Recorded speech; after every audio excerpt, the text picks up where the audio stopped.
Olá, espero que estejam todos muito bem. O tema que a gente vai falar hoje foi uma sugestão do professor André, a obrigação propter rem, ou obrigação real, ou obrigação ab rem, como mencionado por alguns doutrinadores. O que a gente tem que observar nesse tipo de relação? Primeiro, vamos reprisar rapidamente algo sobre a obrigação pessoal.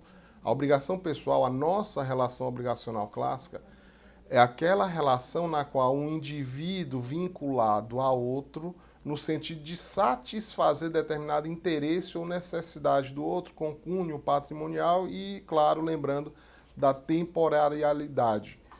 A nossa relação obrigacional, obrigação pessoal, ela tem como fontes, já ensina o professor Flávio Tartus, a lei, a vontade ou contrato, o ato ilícito, o ato unilateral e os títulos de crédito. Ou seja, você observa que nas relações pessoais existe um vínculo entre indivíduos em razão de características próprias e interesses desses indivíduos ou condutas desses indivíduos.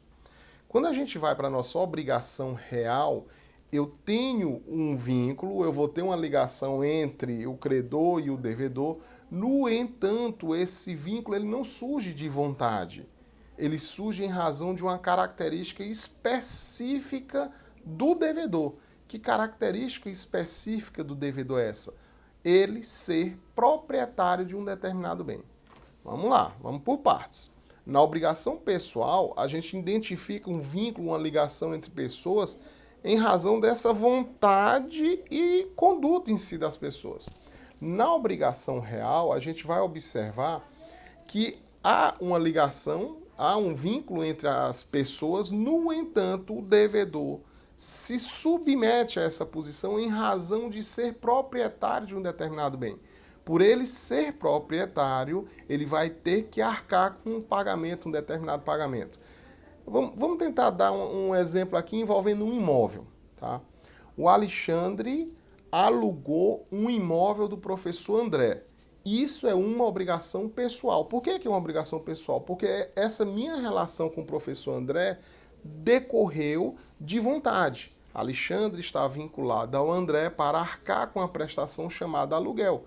No momento que eu disser não quero mais, ou eu resolver esse contrato, eu vou viver minha vida para outro canto, o professor André continua proprietário do bem, mas eu não sou mais obrigado a arcar com o aluguel.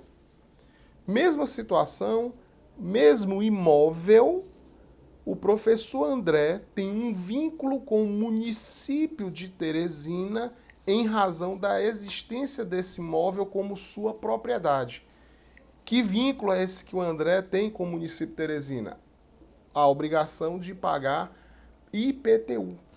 O IPTU é um exemplo clássico da obrigação própria terreno.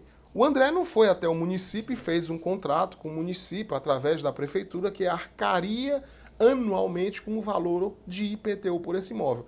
No entanto, todo ano, o professor André, quer queira, quer não, ele vai se tornar devedor daquele valor de IPTU pelo ano.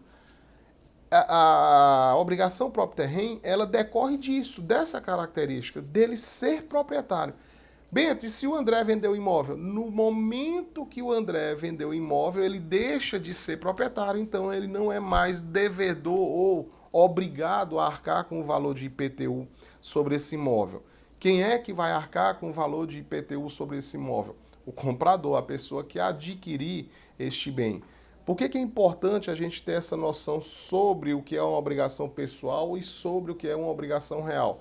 Justamente para poder identificar quem vai ter que arcar com a prestação, quem vai ter que pagar a prestação devida, tá? Eu identificando que isso é uma obrigação própria terreno, eu já sei.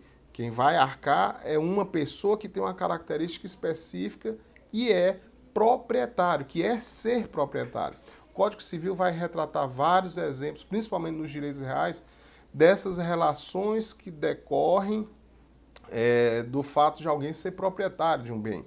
Você vai ter, no caso do vizinho, a necessidade dele arcar com parte do muro divisório, as indenizações pelas benfeitorias realizadas de boa fé, o pagamento da taxa condominial, quase não sai, pessoal. Então, a gente tem que observar que existem algumas relações que elas vão decorrer dessa característica. Eu vou ser devedor e alguém vai estar na posição de credor, mas só porque eu sou dono de um bem.